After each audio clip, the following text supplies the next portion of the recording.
The Shroud of Turin, an object shrouded in both fabric and mystery, has intrigued scholars, believers, and skeptics for centuries.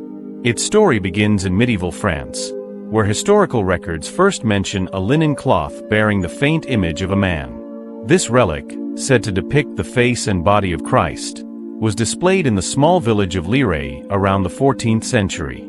How it came into the possession of the French knight Geoffroy de Charny remains uncertain, but his family's association with the shroud brought it to public attention.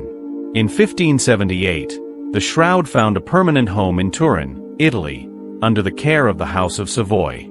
Pilgrims traveled from far and wide to catch a glimpse of this extraordinary artifact, believing it to be the burial cloth of Jesus Christ. Early claims of its authenticity fueled religious fervor, though questions about its origins persisted. Was this truly the burial shroud of Christ, or a remarkable medieval forgery? One of the most fascinating aspects of the shroud is the image imprinted on its surface. This enigmatic portrayal of a man shows remarkable anatomical accuracy, with wounds corresponding to the crucifixion described in biblical accounts. Bloodstains are visible on the wrists, feet, and side, areas traditionally associated with Christ's crucifixion. What's even more mysterious is the nature of the image itself. Unlike traditional artwork, there are no traces of paint, pigment, or dye. Instead, the image appears as a negative, best viewed in photographic form, revealing astonishing three-dimensional qualities. How could such an image be created in an era before the advent of modern imaging techniques? This question remains one of the greatest puzzles of the shroud. From its earliest days, the shroud was venerated as a relic of Christ's passion. Saints, clergy, and kings alike extolled its significance. Yet, controversy shadowed these claims. Skeptics questioned its authenticity, arguing that the lack of a clear historical trail before the 14th century undermined its credibility. Theologians and scientists debated whether this relic was indeed the burial cloth of Jesus or a cunning medieval forgery. Figures like Bishop Pierre d'Arcis of Troyes voiced strong objections, claiming it to be a painted hoax designed to deceive the faithful. Nonetheless, the shroud's allure persisted, drawing the curious and the devout alike. Carbon dating. In 1988, a groundbreaking scientific analysis sought to resolve the shroud's mystery. Fragments of the cloth underwent radiocarbon dating at laboratories in Arizona, Oxford, and Zurich. The results were shocking. The shroud's fibers dated back to the Middle Ages, between 1260 and 1390, suggesting it was far too young to be Christ's burial cloth. While these findings appeared conclusive, critics highlighted potential flaws in the methodology. Contamination from centuries of handling and exposure to fire, notably the 1532 blaze in Chabris, could have skewed the results. Thus, the debate over the shroud's true age continues. Microscopic and photographic analysis. Beyond radiocarbon dating, microscopic and photographic studies have offered additional insights. Analysis revealed traces of substances such as pollen and pigments. Some researchers argue these materials align with the shroud's purported Middle Eastern origins. Others contend they point to artistic techniques used in the Middle Ages.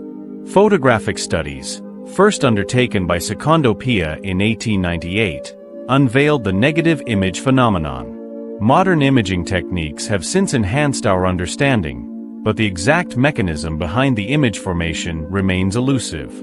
Was it the result of a natural process, an ancient artistic innovation, or something beyond explanation? The debate continues. The shroud remains a hotbed of scientific debate. Detractors cite the radiocarbon results and evidence of pigments as proof of forgery. Proponents, however, point to the anatomical accuracy, the unique image properties, and historical accounts as evidence of authenticity. Could the shroud be an extraordinary relic, a medieval masterpiece, or even a divine artifact? For millions, the shroud transcends its physical form to become a symbol of profound spiritual significance. It inspires prayer, devotion, and a sense of connection to the divine. Whether authentic or not, its impact on faith cannot be overstated. Pilgrims flock to Turin to view the shroud, drawn by the hope and mystery it represents. The Catholic Church's stance on the Shroud reflects its delicate balance between faith and science. While acknowledging its historical and devotional importance, the Church stops short of declaring it an authentic relic of Christ. Popes have venerated the Shroud, emphasizing its ability to deepen faith and reflection without making definitive claims about its origin. Beyond religion, the Shroud has left an indelible mark on art, literature, and popular culture. From Renaissance paintings to modern films and novels, its enigmatic image continues to captivate creative minds. It has inspired countless interpretations, serving as a reminder of humanity's enduring fascination with the mysteries of faith and history. Despite centuries of study, the Shroud's true nature remains unresolved. Is it a medieval forgery, a lost artistic technique, or a supernatural phenomenon? Various theories propose explanations, yet none have achieved consensus. The Shroud continues to ignite passionate discussions about faith, science, and the nature of belief. It challenges us to consider the limits of scientific inquiry and the power of symbols to inspire devotion and curiosity. In a world increasingly driven by evidence, the Shroud remains an enigma that defies easy answers.